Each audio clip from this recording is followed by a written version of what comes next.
So my name is Lindsey. I'm the Associate Dean at the School of Design and Technology here. So welcome to all our guests and all the Cordwainers and students. And I'm going to hand over to Deborah. Thank you. Thank you very much for coming. My name's Deborah Carre. I'm a shoemaker, or cordwainer as we're traditionally known.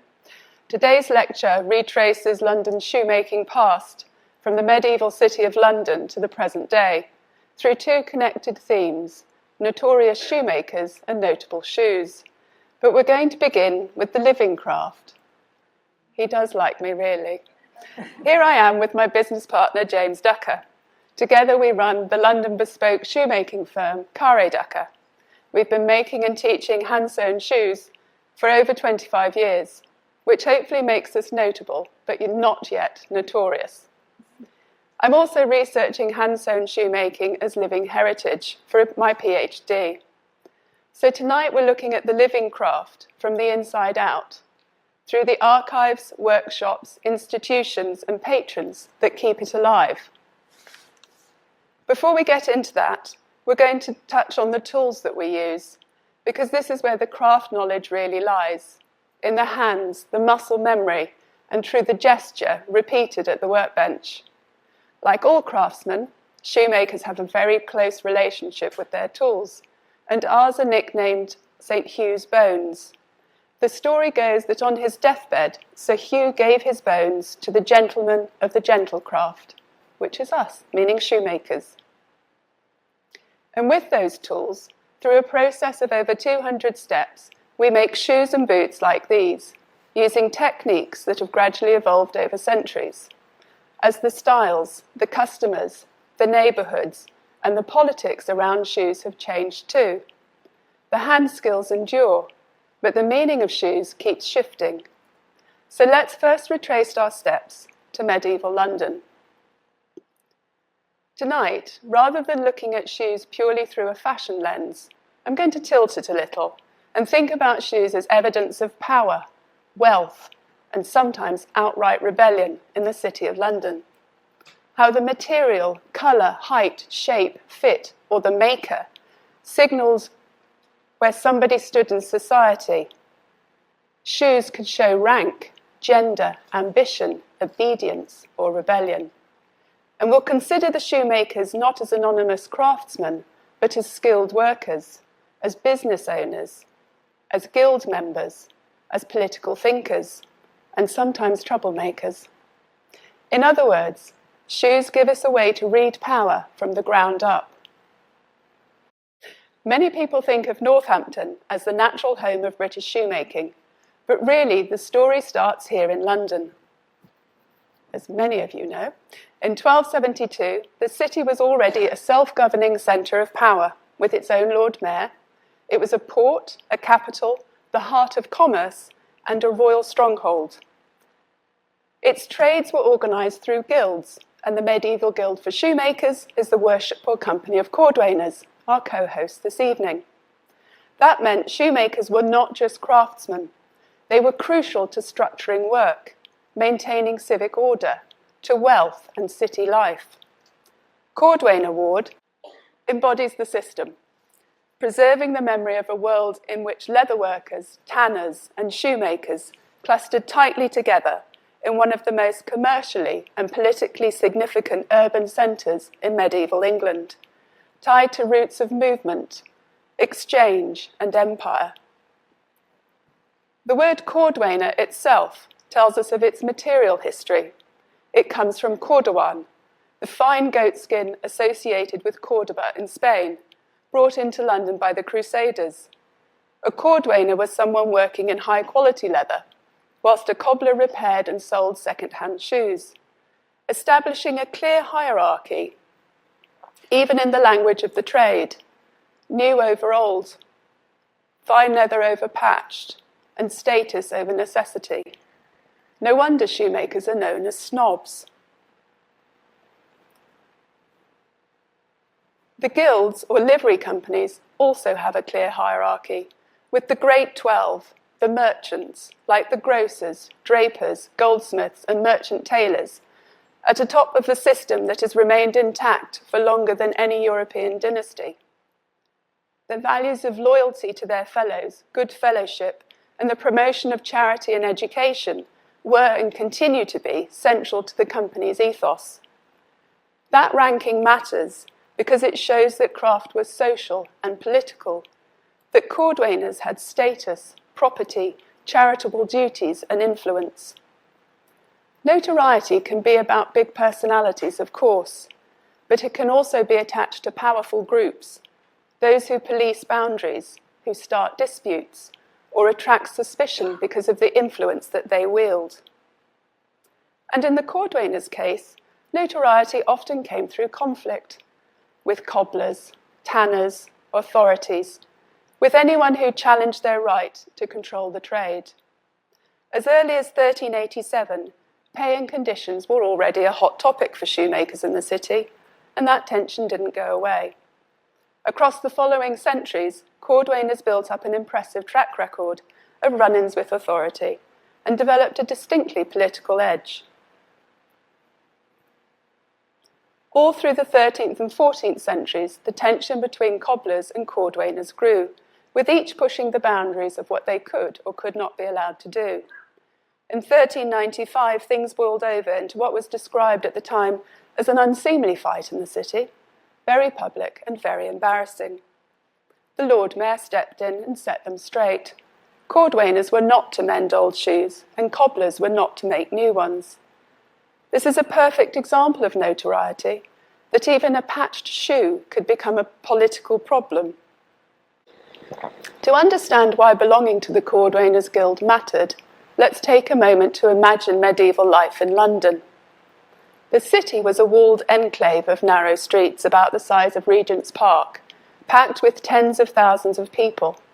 It was commercially vibrant, crowded and noisy, craftsmen at work, slaughterhouses, tanneries, fishmongers, soap makers, traders calling out their goods, animals in the streets, and what I'm going to refer to as refuse, but you can imagine, underfoot.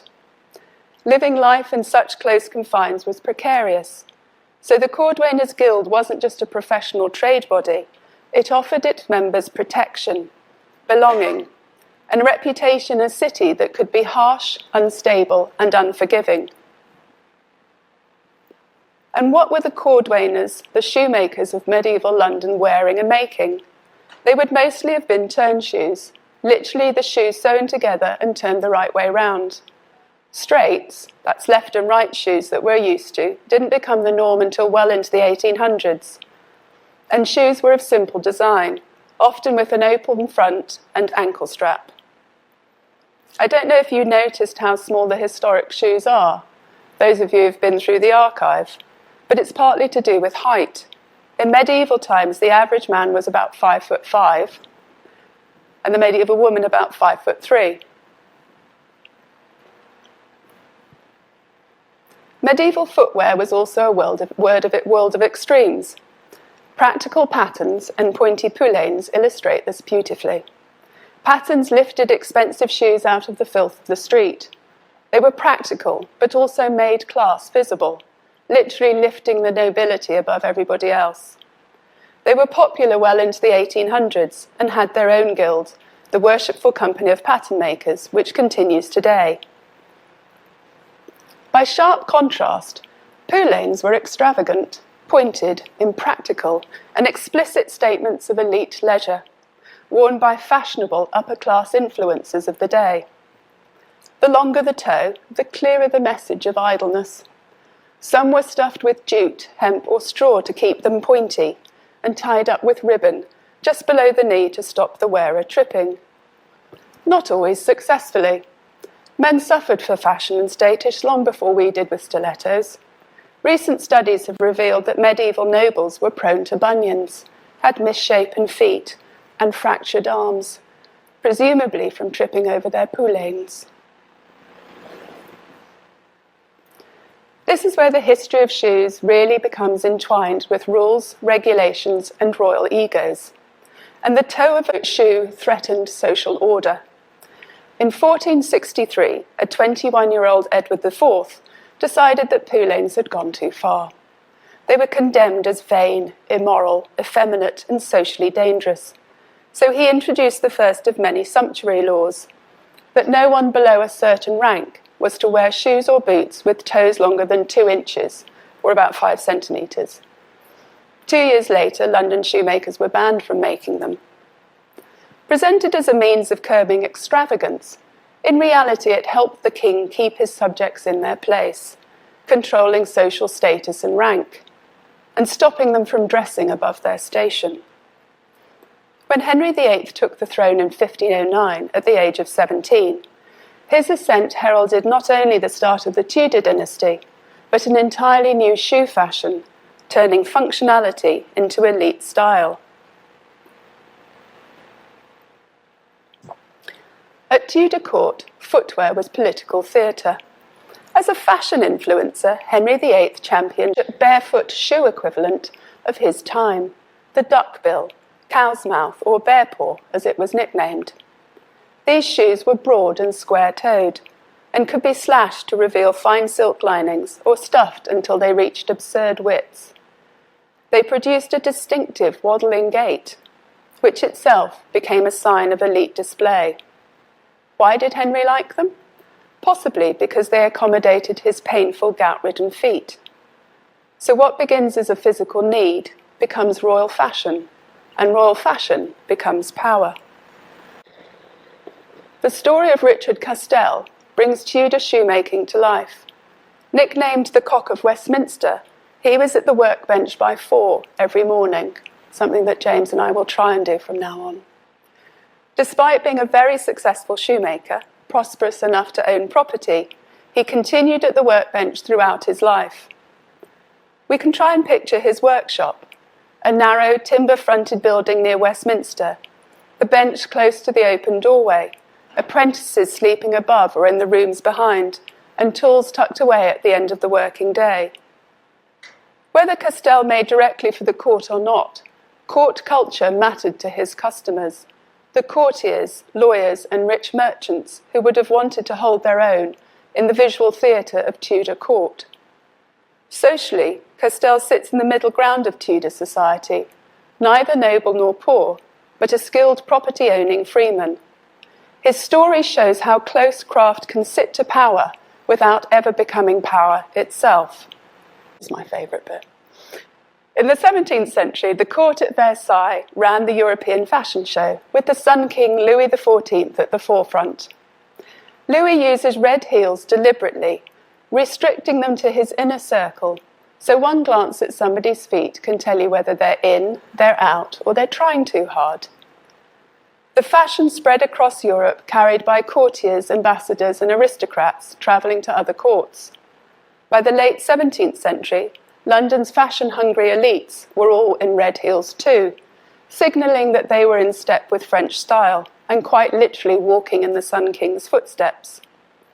Red on the soles of your shoes is a 17th century idea we'll see repeated 400 years later to great effect. When Charles II returned from exile in France, he brought more of that Versailles style back with him, but turned it up a notch or two. High heels, ribbons, patterned silks, oversized buckles and flashes of colour became a theatrical statement of masculinity for London's elite. Footwear helped to draw lines between city and country, French and English, courtly and plain, as men signalled allegiance, taste and politics with their feet.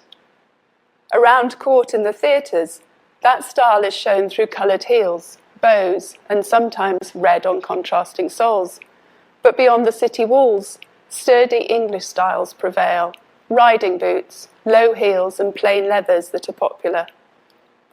By the 18th century, the refined heeled court shoe fed directly into the gentleman's buckled shoe, and eventually into the modern English dress shoe. Were you a shoemaker to Charles II's court, you lived close to power, but again not inside it. Your small shop might be in a narrow street just off the Strand, with the household crowded behind it. Your family, 1 or 2 apprentices sleeping in the workshop when space was tight, and perhaps a journeyman passing through. Days were long and seasonal, frantic in the run-up to court events, coronations or masks. You were both a production line and a listening post for the shifting tastes and power games of Restoration London, hopeful that a pair of your red-heeled shoes might end up immortalised in a royal portrait. Hot on the heels of Charles II's flamboyant court came the macaronists, young men using fashion to flaunt power, money and identity. Think of them as the 1770s equivalent of flash city boys or tech bros. Fresh from the Grand Tour, they built a persona from exaggerated continental style. Tight silk coats, huge wigs, exquisitely thin shoes and glittering buckles. In high, often red-stained heels with gem-set buckles and toe plates, they literally sound-marked their presence along the Mall or through Covent Garden. Their buckles, crafted in precious metals and set with stones, became status objects in their own right, as a recent Bridgerton episode underlined, when a maid is accused of stealing an expensive pair of shoe buckles. But to critics, those shoes signalled everything wrong with elite masculinity. Too French, too delicate, too vain, and dangerously cosmopolitan.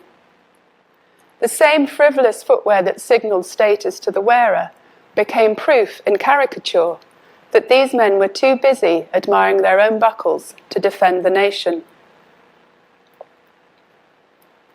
Shoes also entered language and literature, signalling class, vanity and character. Across 6 centuries from Geoffrey Chaucer to P.G. Wodehouse, writers used shoes as one of the most effective means of revealing character traits. Here are 3 telling examples. Chaucer's Wife of Bath, Delony and Decker's Heroic Shoemakers, and Wodehouse's comic world of class performance. Throughout the Jeeves and Wooster stories set in the 1920s, P.G. Wodehouse references shoes and boots as a marker of class, fashion consciousness, and comic absurdity.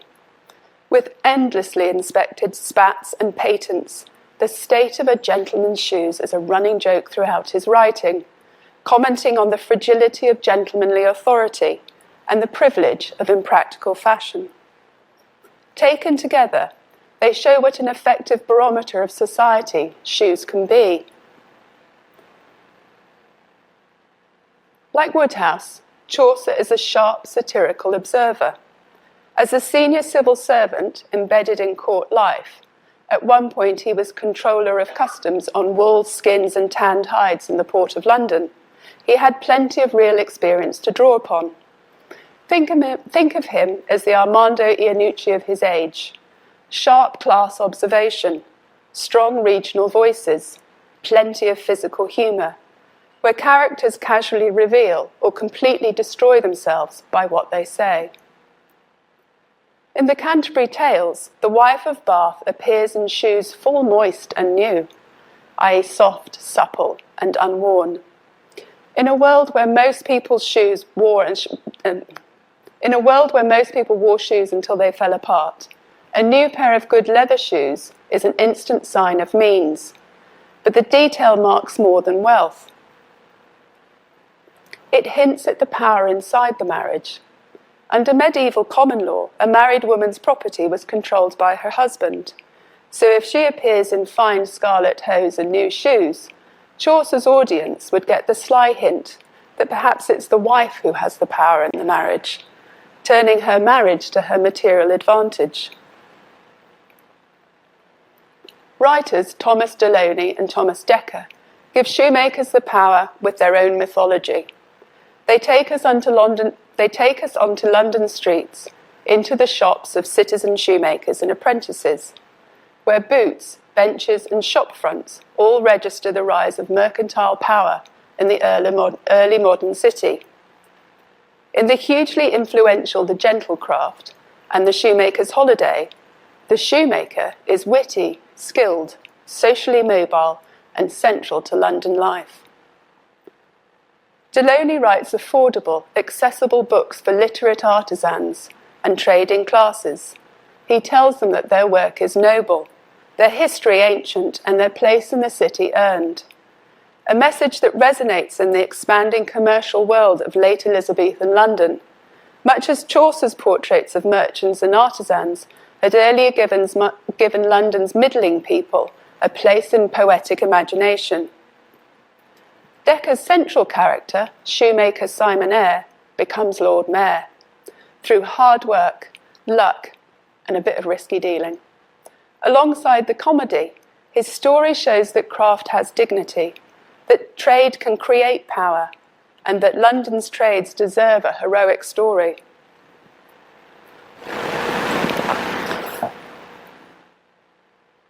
By the late 18th century, London shoemakers were indeed creating power and had earned an international reputation. Men like William Chamberlain, trading from just outside Cordwainer Ward in Cheapside, exported beautiful shoes to the North American colonies, where they were sought after luxury goods. The Cordwainers Company reflected that prosperity and had accumulated property, benefactions, and social prestige. So importantly, the 19th century begins with shoemaking on the rise, and with the company wealthy, visible, and institutionally powerful. But change was coming. This is the point where the politics of shoemaking comes into focus. In his 1980 essay, Eric Hobsbawm argued that shoemakers were unusually associated with radical politics. Why? Because the trade gave them a rare combination: skill, mobility, autonomy, literacy, and most dangerous of all, thinking time. He argues that shoemakers across Europe and Britain were disproportionately radical, and London was central to that story. The capital's shoemakers combined craft skill with political consciousness in ways that made them indispensable to the city's economy and troublesome to its authorities. Shoemaking was portable and relatively small scale. Men moved between workshops, talked as they stitched, read newspapers and pamphlets, and saw the contrast between West End wealth and East End poverty. That made shoemakers a recognisable political type: literate, opinionated, argumentative, and unafraid of authority. It's not like anyone I know. Hobsbawm's work shows that the Victorian shoemaker was not merely a victim of industrial change, but an active participant in political culture. By 1850, London shoemaking was at its height. More than 28,000 workers and around 2,000 master firms. There was so much work that the trade was specialised into men's, women's, shoes, boots, pumps and galoshes. Uppers, or legs as they were known, were cut in the shop and sent out to closers, often women working at home or as part of a small family business. Makers, usually men, did the bottom making, the construction of the shoes. So a London shoe might pass through several hands before it was ready for the customer. At one end of the scale was the West End, with its well-appointed shops and skilled craftsmen, and at the other the cramped workshops and precarious outwork of the East End, caught between being part of an old civic craft and being pulled towards mechanisation. That tension between prestige and poverty is key to Victorian shoemaking, woven into the city's wider economy of migration, consumption and transport. If you were a Victorian West End shoemaker, you would be in St. James, in Mayfair, or along Regent Street, in a glazed shop front, with mirrors and polished mahogany, displaying rows of elegant button boots and walking shoes. Behind the shop, the work was split between the backroom, outworkers, and factories in Northampton, sending in part-made boots to be finished and fitted.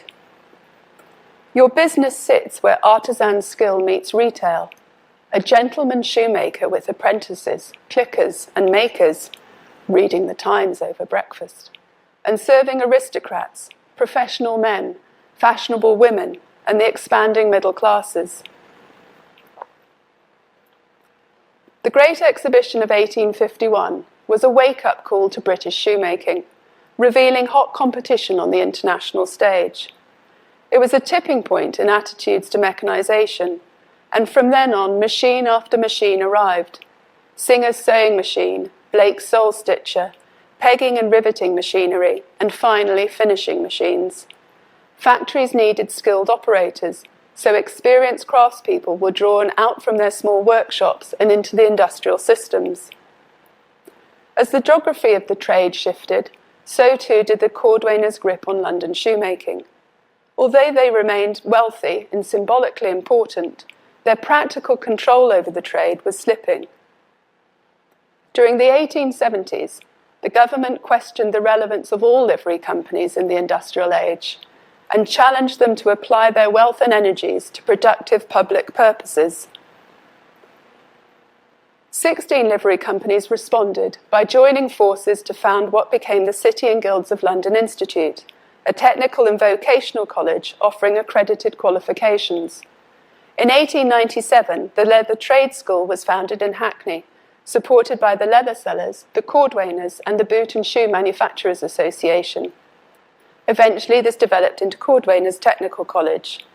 It trained ex-servicemen and women affected by war, and then became the main training centre for Britain's growing boot and shoe industry. After wartime bombing, it moved to Mare Street and expanded. That educational legacy continues here today, and with the Cordwainers Annual Footwear Awards, the Craft of Shoemaking Award, and through bursaries and grants to courses, colleges and universities where shoemaking is still taught. The 1800s is where we see the map of shoemaking split. Northampton becomes the powerhouse of industrial manufacture, driven by proximity to land, water, cattle, and excellent transport links, with names familiar to us today being founded thick and fast, one after the other, from Trickers and Grenson to Crockett and Jones and Edward Green, whilst London remains a centre for fashion, retail, luxury, and bespoke work. Despite the popularity of kid slippers and delicate dress shoes, the majority of those London makers were making boots. Boots were neat, flattering, and versatile, available in a wide variety of styles, from Joseph Sparks Hall's Chelsea boots, originally paddock boots for Queen Victoria, to side-laced Adelaides, front-laced Balmorals, and button boots. They suited modern life perfectly, dealing with pavements, railways, promenades, offices, drawing rooms, and country weekends, and reflected a widening consumer world that was about mobility, respectability, gender, leisure, and the expanding middle class. At the casual end, canvas and vulcanized rubber sand shoes or plimsolls appeared as early as the 1830s, a hint of the specialist sports shoes and sneaker age to come. The popularity of boots helped to consolidate the reputation of London's luxury shoemakers. The so-called four firms, John Lobb, James Taylor and Son, Hook Knowles and Company and Joseph Box, sat within a wider network of around 140 bespoke makers, known as the West End Master Bootmakers Association. This was a voluntary trade organisation that worked almost like a modern guild. It had no medieval monopoly, but it helped maintain quality standards, coordinated pricing, and protected the prestige and reputation of bespoke West End shoemaking against the growing pressure of mass production. Its influence depended not on legal monopoly, but on exclusivity, craftsmanship, and the closeness to the wealth and power of the West End. By the 1940s, the number of bespoke shoemakers had fallen sharply, but the association remained one of the last collective defences of the London luxury craft. In the 20th century, the West End still held a concentration of prestigious shoemakers. Names like Peel & Company, John Lobb, G.J. Cleverley, and Henry Maxwell became synonymous with elite masculine dress. These firms are notorious not because of scandal, but because of their proximity to power and influence, creating shoes for everyone from royalty to nobility to rock stars and film stars. By the late 20th century, Cordwainers College in Mare Street was producing a new kind of notorious shoemaker, the designer maker. Jimmy Choo, Patrick Cox, Beatrix Ong, Emma Hope, and Georgina Goodman, and many others, combine serious craft training with bold design. This is where the story becomes personal for me, because these designers made shoemaking feel exciting, contemporary and possible. My own degree collection, the thigh boots, shown here in Vaughan International, came out of that world. Craft knowledge meeting fashion image, London attitude, an individual voice, reshaping global ideas of what a London shoemaker could create. We've come full circle. The flash of red underfoot resurfaces in the late 20th century with Louboutin's red soles, recoded for luxury women's wear. Although created in a Parisian atelier, they move through the same London spaces where courtiers, macarons and West End elites once promenaded, through Mayfair, Knightsbridge, Bond Street, the city. The red stole is instantly legible. Like the Sun King's heels, it announces power and luxury before a word is even spoken. Like the wife of Bath's new shoes, it broadcasts confidence and control. So the story loops back to London, from royal red heels at Whitehall, to macaroni buckles in Covent Garden, to Louboutin in Bond Street. Power is underfoot. We began at a shoemaker's bench, and I want to end there too. London's shoemaking heritage is not a finished chapter. It is a living practice in workshops, colleges, archives, hands, tools, and teaching. The questions we've explored tonight still remain. Who gets to make? Who has power underfoot? And who preserves the knowledge when industries, institutions, and skills constrict? Only by safeguarding the craft can new generations continue to draw upon it, challenge and reinvent it, building on the knowledge and skills that have bound leather, labour, and art in London for centuries. Choreo et arte. Thank you.